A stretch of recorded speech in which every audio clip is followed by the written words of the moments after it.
A very good morning to one and all. So am I audible to you, ma? Am I audible to you?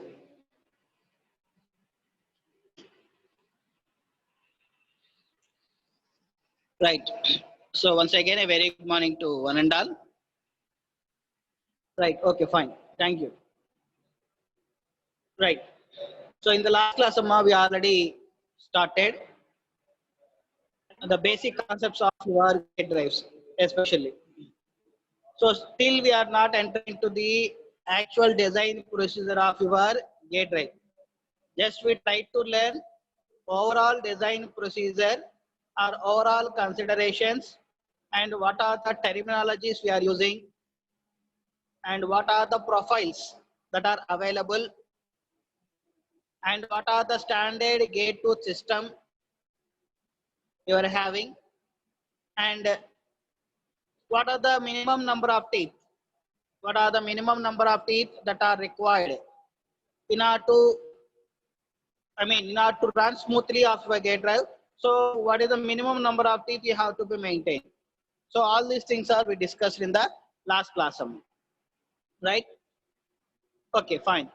Now in this session, we try to learn, right? What is beam strength?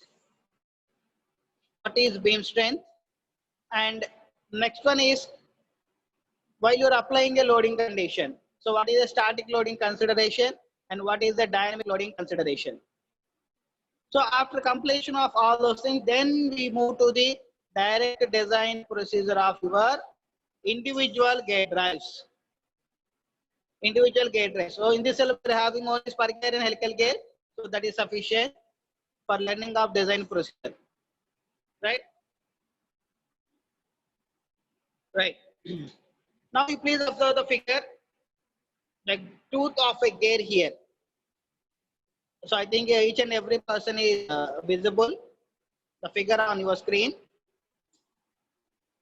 Right. So you are having a gate tooth profile, you are having, right? You please observe the figure and you are having WT is the tangential load and W as the radial load. And what is this N means? Simply by resolving the force along horizontal direction and vertical direction, you are having resultant, right? Right. now we are having tooth profile. So tooth profile is there, and while joining the points of B and C, you are having a parabola. Now you have to draw a tangent to the circle. So these are the things that are available on your screen.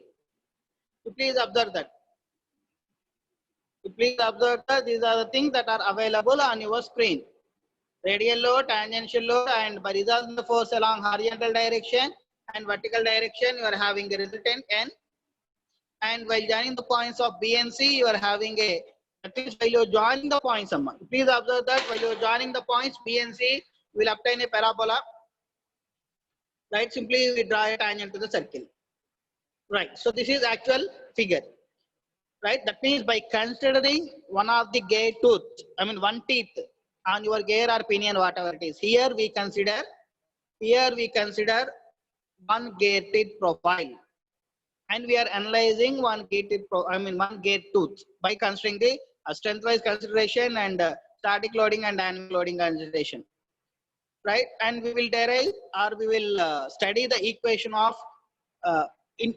one gate tooth, so that it is similar that of your remaining gates also. Remaining gate tooths also. Right? Okay, fine. Now, please go to the what is the actual heading of this particular why we consider this particular gate tooth. So what we studied from this gate tooth, right? All right. So this gate tooth is called as we can call it as why we consider this particular gate tooth is in order to analyze the beam strength. How do you determine the beam strength? So beam strength is determined by using a Lewis equation. So normally you will observe Lewis equation. Lewis equation or beam strength, both are similar ones. You please observe that the beam strength can be analyzed or can be determined by using a Lewis equation. So Lewis is a scientist and determined the he used it to determine this beam strength of a gate teeth by considering some of the assumptions. By taking the sum of the assumptions, by considering the sum of the assumptions, he used it. He derived or after conducting or after observing, right? After observing, he used it to derive an equation, right? And those equations are very popular equation for determining the what we call as a beam strength, right? So this is very, very important equation, Amma, and please pay attention while you are understanding, right? Right. Now, what is the basic thing you try to observe from this figure, right? Okay, fine. So here he is assuming that it is a cantilever beam. Why used to consider it is a cantilever beam? Why not it is a uniformly distributed load or some other beams? Why? Because means if at all the load is distributed, thoroughly throughout of your beam, throughout of your gate tooth device, then what happens means you will observing a stresses. More amount of the stresses, right? So, and again, while you are contacting of gear with pinion also, again you are having another type of stresses. That is also contact stress. So you please try to observe the concept of this contact stresses and the remaining stresses. What are you observing here are you thoroughly learn in your coming classes or your coming semesters, right? But here you try to observe that while you are designing a one particular component, right? So there could not only one stresses what we are studying. There will be more stresses.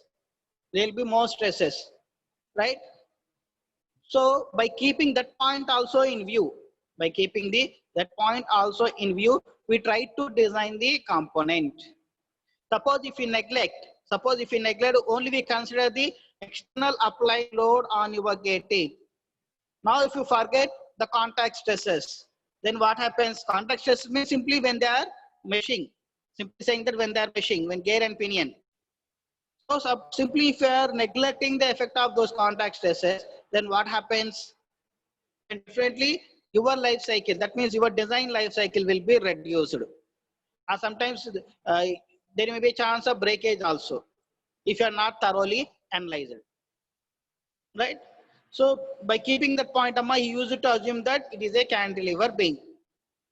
That is the one assumption. By assuming that it is a cantilever beam. By assuming that it is a cantilever beam. So we are having a normal loading condition. How do you get the normal loading condition? By resolving the force along horizontal direction and vertical direction. In horizontal direction, you are having a tangential component, and vertical direction, you are having a radial component. Right? Right.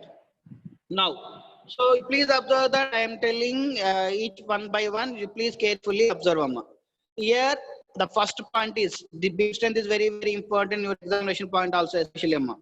So by observing the figure, you please try to understand, right? So first thing is we are considering a one gate tooth, and you please observe a gate tooth profile here. And in a gate tooth profile, for your analysis purpose, we marking as point B and C. And if you join the point of B and C, it will look like, it will observe a shape of parabola. It will observe a shape of parabola. And we are having a tangential load and radial loading condition. These two conditions, these two things are obtained by resolving the force along horizontal direction, vertical direction of a normal loading, right? So that is a basic point. That is a basic point. Okay. So radial load condition and tangential loading condition. Right. Now, you please observe step by step. Now this tangential loading, and from the base it is at a height of h. It is located at a height of h. Right. Now we are having two loading condition. One is the tangential loading, and second one is the radial loading condition. Now due to the tangential component, we are inducing a bending stress. We are inducing a bending stress. The tangential component WT induces a bending stress which tends to breaking of your teeth. Which tends to breaking of your teeth. Right? You please observe that, Amma. It is very, very important. You please observe that. So we are having two loading conditions, WT and WR. Due to the tangential loading condition, you are having a bending stress. And due to the bending stress, what happens means your teeth may lead to the breaking. And the radial component WR, the radial component WR induces compressive stress. Please observe in the figure WR. WR will induce a compressive stress. So this compressive stress is here in this case. In this case especially, he observed that Lewis, the scientist Lewis, is observed that the radial component causes a less impact on this particular gate teeth. It causes a very less impact.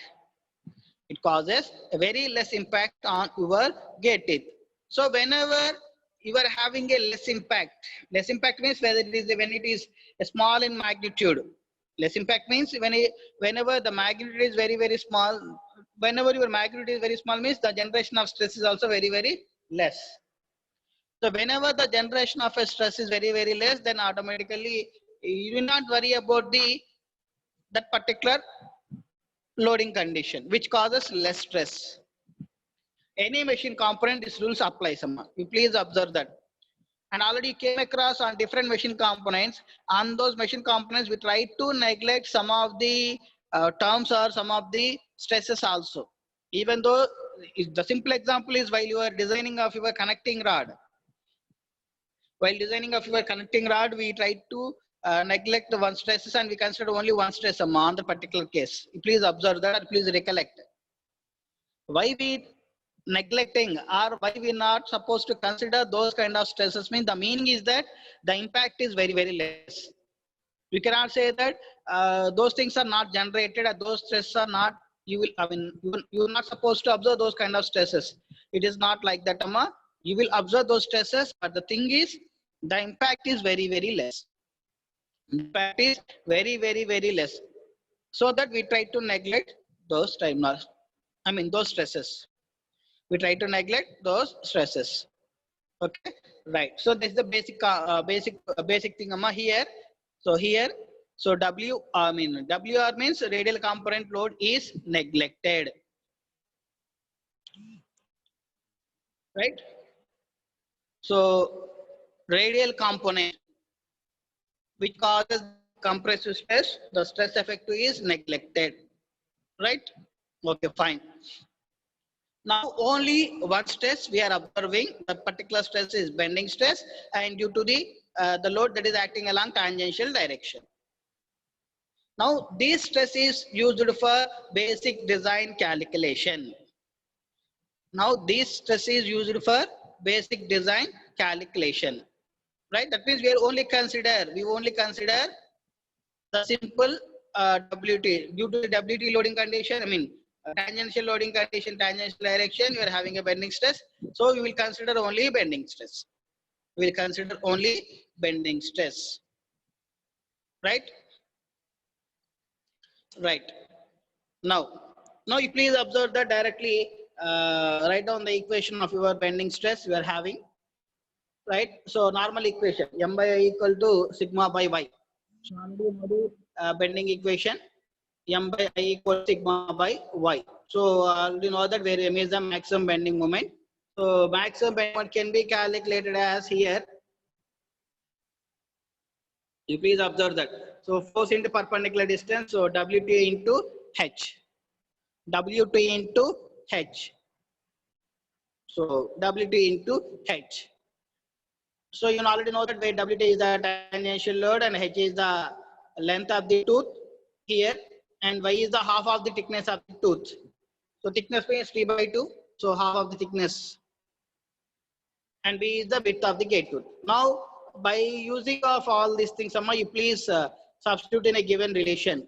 Given relation means you will calculate bending stress. So sigma equal to m into y by I. M into y by I.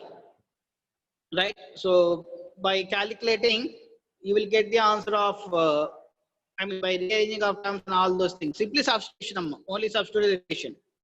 M value is WT into H. Y is equal to T by 2. I is equal to moment of inertia. The cross section here is a rectangle cross section, so BDQ by 12. Right? So please substitute those relations in the given equation, and you will get the answer as WT. So if you require, as per your convenience of your terminology, suppose if you calculate bending stress, so you please put the value of sigma, and if you want to know the value of WT, please represent in case of WT value. That is the only thing, right? Right. Now in this expression, you please observe that the thickness value and height values are variables depending upon the size of the tooth. This is very, very important, Amma. So T and H are only variable things here. Right? Right. So it depends upon the size of the tooth. Okay. Fine. Now you will get the final answer of your equation. So please don't worry about the above expressions and all those things. So directly we'll get WT value equal to sigma W into B into PC into Y. This is very, very important. PC is the circular pitch, and the circular pitch value equal to pi into m. Please observe the equation. Circular pitch PC equal to pi into m. And the final equation equal to, you can calculate as simply WT value. A WT value equal to sigma W into B into PC into Y. Right. Here, please carefully observe this equation. Again and again I am saying that. Why I am keep on saying that, or why I am keep on repeating the same equation means this equation is the basic equation, and everywhere we are using this equation design. At the same time, while you are calculating, I mean while you are solving the problems, this equation is very, very important, and the equation involving the terms are also very, very important. Without knowing the term, we cannot solve the problems, especially in this case. Even though we are having only two gates, but thing is, terminologies are very, very important. Without knowing the terminology, we cannot solve the problem, or even we cannot design also. Problems are the secondary thing, but we cannot able to design your component. Anyway, so please observe that here, the quantity of Y is known as a Lewis form factor. Very, very, very important. Lewis form factor or tooth form factor. Very, very, very important. Please observe that Y is called as the Lewis form factor. If you keep on, you came across this terminology everywhere while you're designing the problem. A tooth form factor or Lewis form factor by value, right? So here again, this term B is equal to width and M is equal as a module. M is called as the module.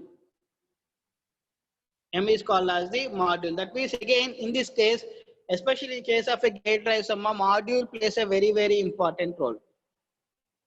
Module plays a very, very, very, very important role. And you will observe while you are solving the problem how important it is, especially module. How importantly we are using this module. You came to know while you are solving the problem and how very important it is in your designing process also. Right. Now this Lewis form factor value. This Lewis form is called as the Lewis form factor value.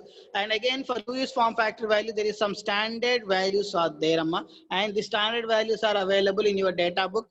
So those who are having data book with you, please observe these values, because why I'm saying that means Amma, in some of the textbook, the notations are changed. The notations are changed so that you please replace those values if at all, if your data book with you. I already mentioned that in Saturday class itself. Please bring your data book so that while I am explaining the design procedure, if there is any change in your terminology or notations, so that it is easy for you to identify while I am explaining. So I don't know how many of you are carrying. So anyway, so this is the Y value, Lewis form factor value. I already told you that tooth form factor. So this tooth form factor value is having some constant standard notations, standard values. For standard gate tooth system, standard gate tooth system. Please observe that here for 14.5 degree system, you are having Y value equal to 0.124 minus 0.684 by T. So here T means number of teeth. This is very, again, this is also another important term you have to understand. So here, please observe that there is an equation, standard equation. Y equal to 0.124 minus 0.684 by T. Fine, very good. Now here, T means number of teeth. So what is the number of teeth? Whether the number of teeth is pinion or gear. That is also another important point here. Right? So whether you have to consider the number of teeth on pinion or number of teeth on gear. Right? So that is another important point, and this you came to know that according to your given situation. You came to know that. If you understand first terminology, then you came to know whether you are using gear or pinion teeth. Later on, you came to know that whether you will able to use number of teeth on gear or number of teeth on pinion. So how do you judge or how would you identify? Those things you came to know later on. No problem. So meanwhile, please understand that only equation, in this equation, T means T represents the number of teeth. It may be gear or it may be pinion. It may be gear or it may be pinion.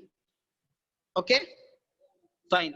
Next, for 20 degrees full depth system, for 20 degrees full depth system, Y equal to 0.154 minus 0.912 by T. 0.154 minus 0.912 by T for 20 degrees full depth involute system. Okay, next for 20 degrees subsystem, 0.175 minus 0.841 by T. Okay, so this is very, very, very important relation. You came to, you must understand. What is the number of teeth? Okay, what is the number of teeth? It may be pinion or gear. So Y value, while you are calculating Y value, you use this standard equation. Sometimes they use to mention in the examination, especially if you're dealing with your examination papers or examination, sometimes they use it to mention this value, or sometimes you yourself to understand or you yourself recognize what Y value you have to consider. Y value you have to consider It depends upon purely standard gate to system. Suppose in the examination they used to ask for 20 degrees full depth involute system. Let us say in the examination they used to say that for 20 degrees full depth involute system. Whenever they used to say that 20 degrees full depth involute system is blindly, you can consider the y value as 0.175 minus 0.841 by t. Right? Because it is a 20 degrees full depth involute system. Oh, sorry, 0.154 minus 0.912 by t. It is a full depth involute system. Suppose it is a 20 degrees stop system. So another equation 0.175 minus 0.841 by t. Likewise, you have to consider depending upon the standard gate to system. Sometimes they used to mention, and sometimes you yourself have to recognize the standard value of y. If you fail to forget means, because in this Lewis equation, beam strength equation is the basic equation. Lewis equation is a basic equation. On those basic equation, Lewis form factor is the important. So if you fail to identify the Lewis form factor, then the entire design procedure is wrong. The entire design procedure is wrong. You try to understand this point. Right? Okay, fine. Next. So what is the working stress for gate 3? Permissible working stress. Right. So permissible working stress is nothing but simply having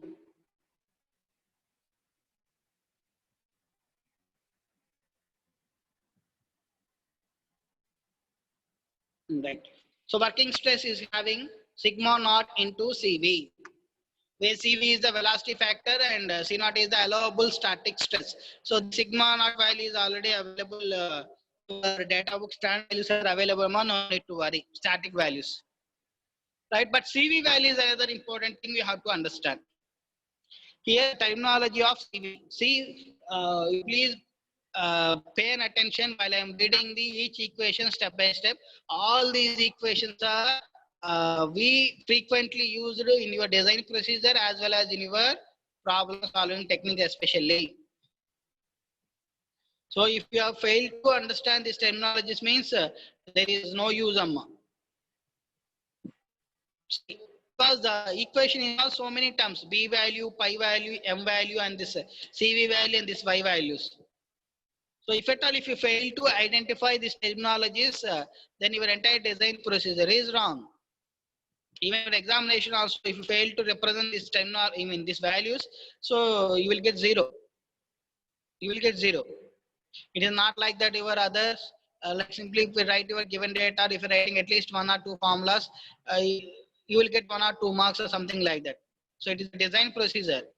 So once if you fail to represent the standard terminologies, then it is not called as a design.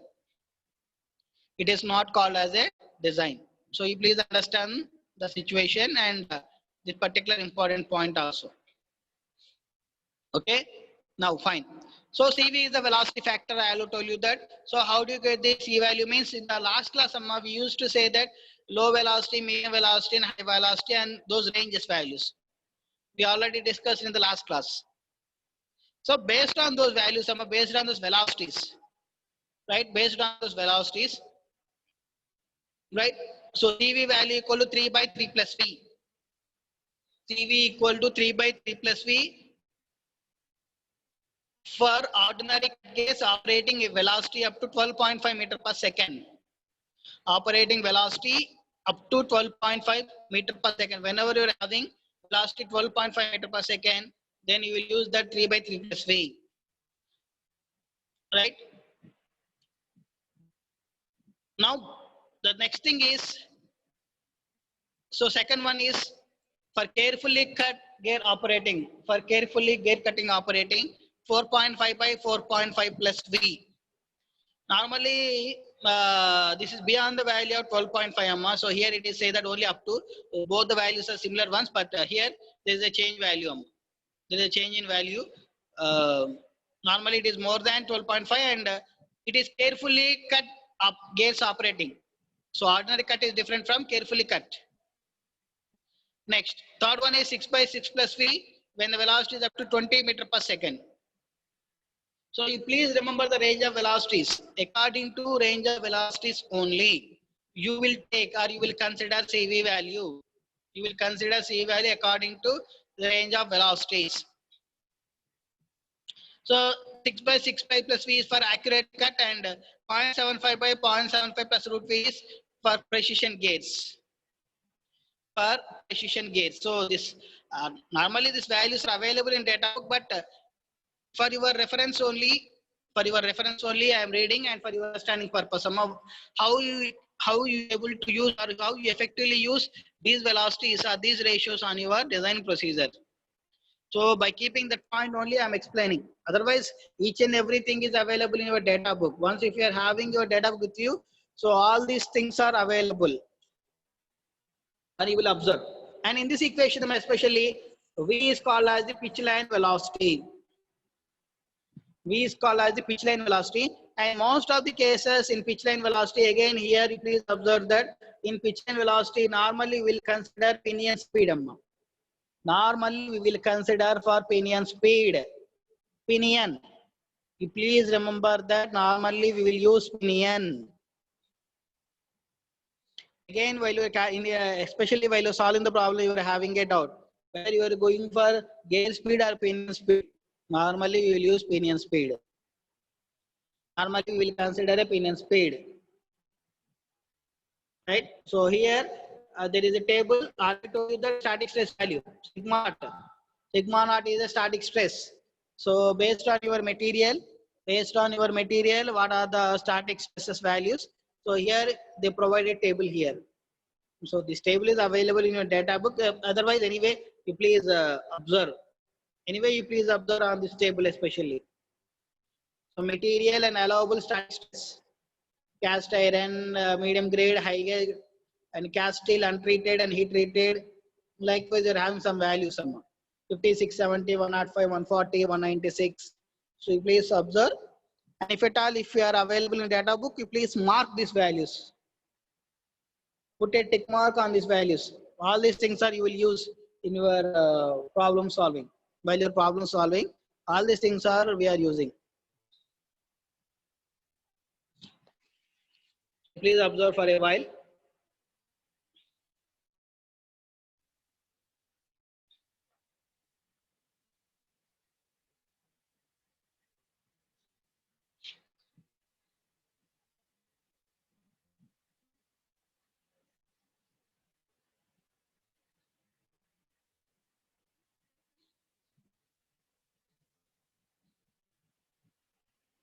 So normally there is a note here. You please observe that the allowable static stress for steel gear is approximately 1/3 of the ultimate tensile strength.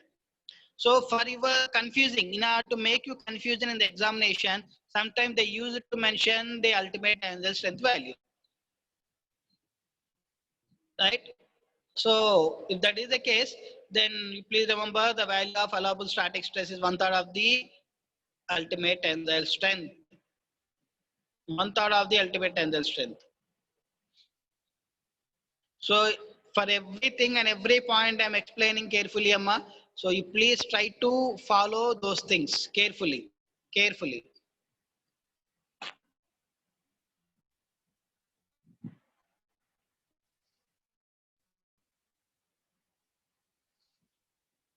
Right.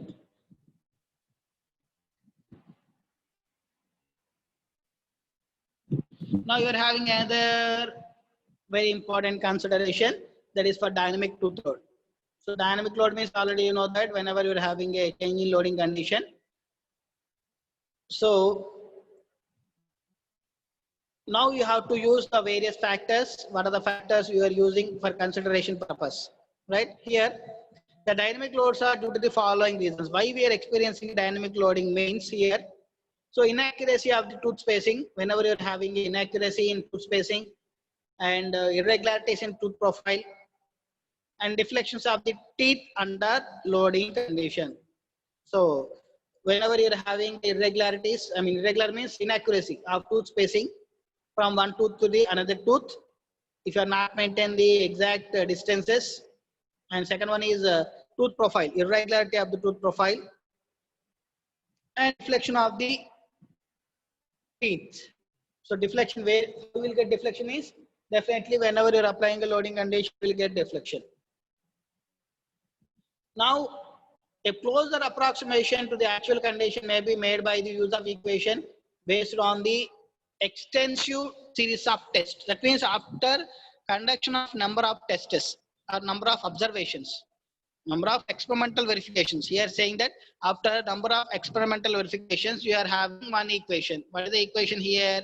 Wt equal to Wd equal to Wt plus Wi. Very, very important relation. Where Wd is the dynamic load and Wt is the steady load due to transmitted torque, and Wa is the incremental load due to dynamic action. Incremental load due to dynamic action. And again, the incremental load depends upon the pitch line velocity, phase width, and the material of the gas and accuracy of the cut. So the equation here it is provided Wt equal to Wd equal to Wt plus 21V B into C plus Wt by 21V plus square root of B into C plus Wt. So no need to remember, let's understanding the terminology, because this equation is already, each and every relation is available in your data book here. Each and every relation is available in data book. Only thing is understanding the terminology. What is dynamic loading? What is static loading? Right? So understanding the terminology is very, very important. So here is the pitch line velocity. So how do you calculate the pitch line velocity? We already explained. And B is the phase width. So normally the phase width, if at all the data is not provided in your given question sometimes. So normally we can consider B equal to 10 times module. B equal to 10 times module. Normally we used to consider B value E equal to 10 times module. Right? So remember this point, Amma, whenever you are having a problem, definitely used to ask this question. Right? If at all, if you are having any data with you for solving a phase width, then we can consider B value equal to 10 times module. Next. So phase C is a deformation factor. Deformation factor and dynamic factor. So how do you calculate the deformation factor? Means here you are having various values for deformation factor. So formula equal to K into E by 1 by E plus 1 by EP plus 1 by EG, where EP and E are the Young's modulus of pinion and Young's modulus of gear. Young's modulus of pinion and Young's modulus of gear. And again, in this point, especially while you are calculating of C value or throughout of your gear, normally we will consider both gear and pinion are made with same material. Normally we will consider both pinion and gear are made with the same material. Suppose if you are having the same material, both pinion and gear, then you are having only one Young's modulus value. So this relation is especially used for 1 by EP plus 1 by EG, the Young's modulus of pinion and Young's modulus of gear. This relation is useful for whenever you are having two different materials are used for pinion and gear. When both pinion and gear are not made with the same material, that means for different material, then you will use this relation. C equal to K into E by 1 by E plus P and 1 by EG, where EP and EG are the Young's modulus of pinion and gear, and E is the error, small e is the error in tooth spacing. Right? Okay, fine.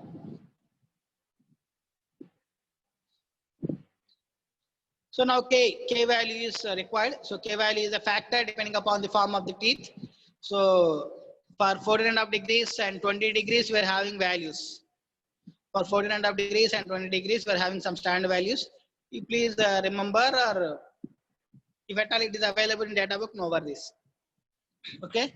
So at least for the next class, you please try to bring the data book, because as the design procedure is reaching final stage.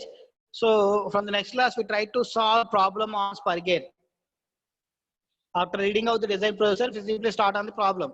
So once if we start the problem, then design procedure is required. Once if we start the problem, the design book is required. And design procedure also, you have to be carefully understand the design procedure and the design data book also with you. It is mandatory. Otherwise, we cannot solve the problem. We cannot solve the problem. Right, anyway. So these are some standard values. Some the values are simply for maximum allowable tooth error in E value. So this is the error value, Amma. So whenever you have pitching velocity 1.25, error will be 0.09. And likewise, based on pitching velocity, we are having tooth error value. So you please go through this table. This table is also available in your data book. No need to worry, but for your reference only, please observe. So pitching velocities and tooth error. So pitching velocities are varying and tooth errors are also varying. Right?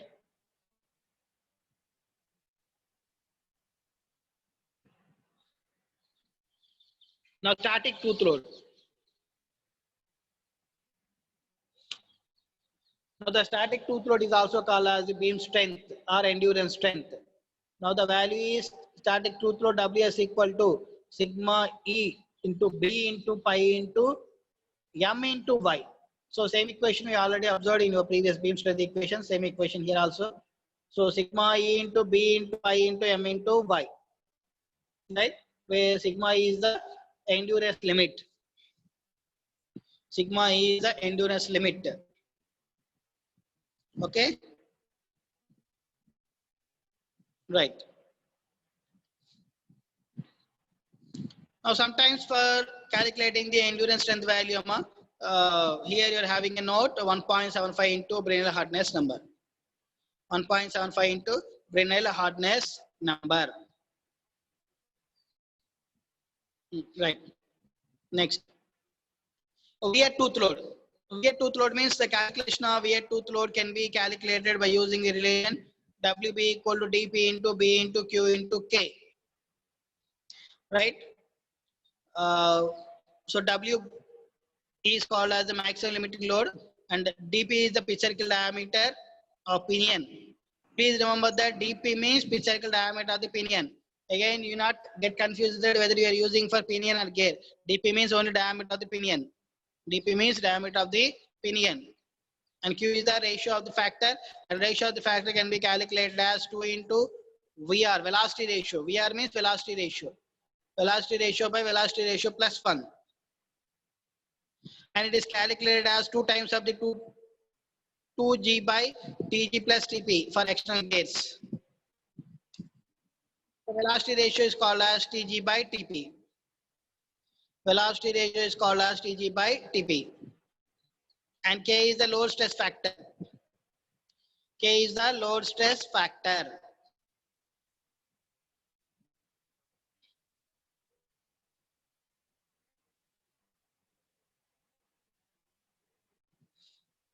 Now K value can be calculated as sigma square into sin phi by 1.4 into 1 by E plus P plus 1 by EG.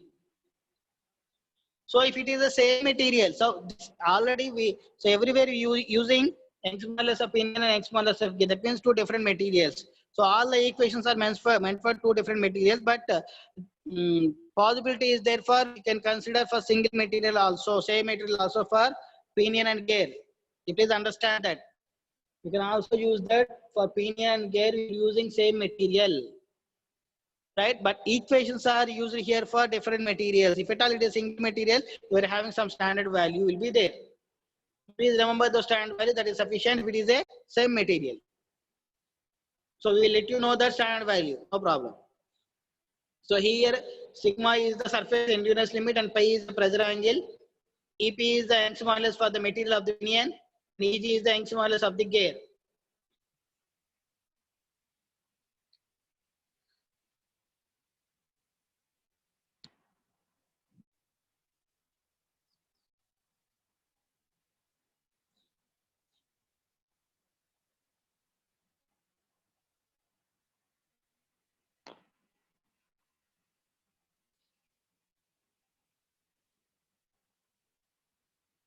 Right.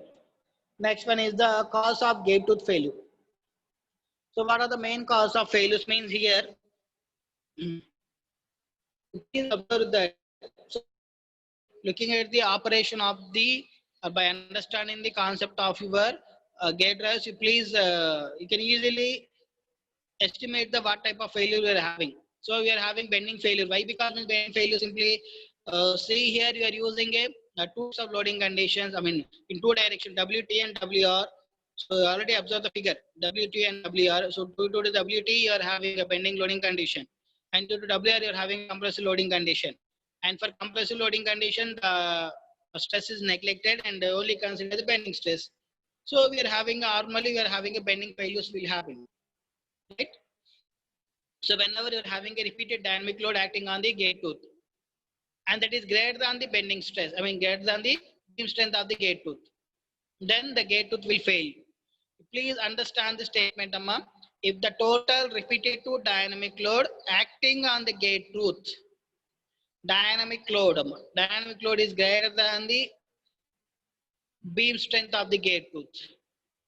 So beam strength is the basic equation. So once if you understand the beam strength equation, or once you know the value of beam strength value, remaining parameters value you have to maintain should be less than value, should be less than your beam strength value.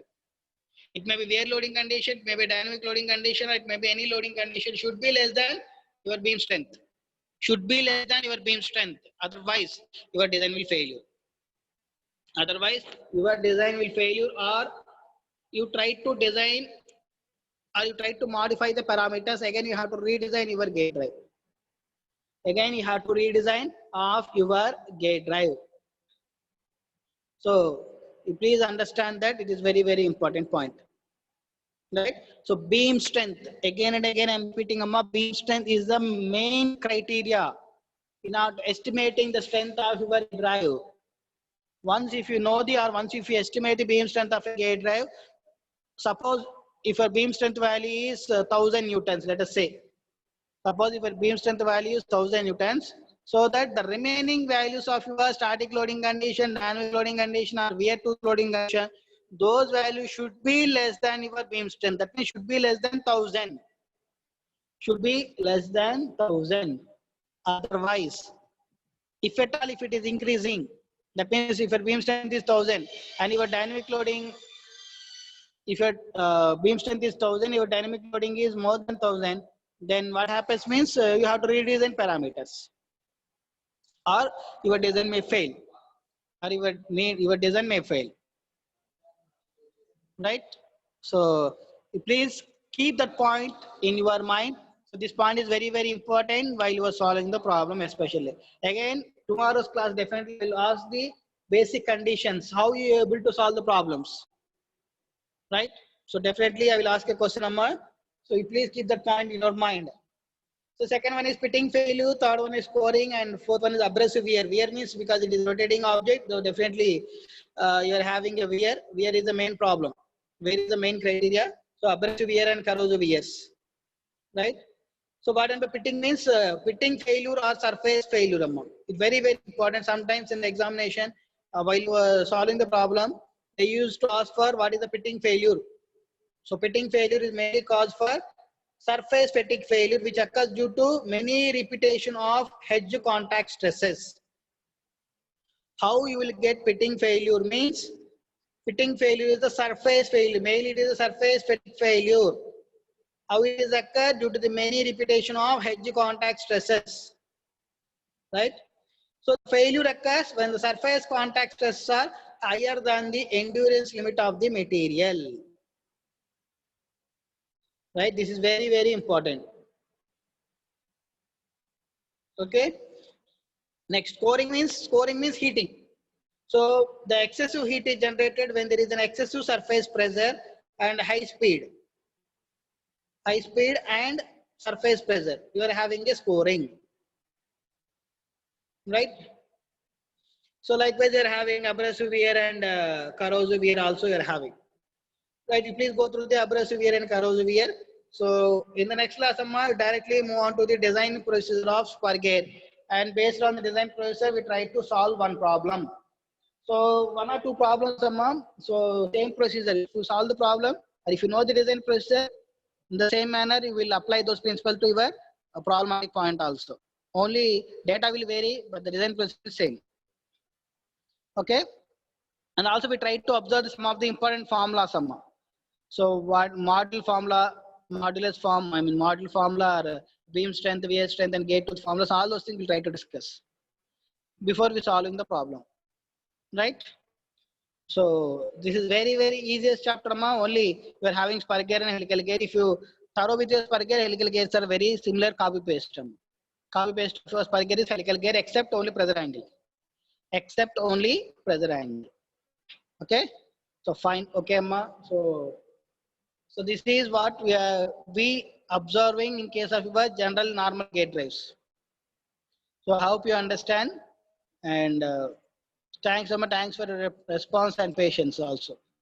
Thank you.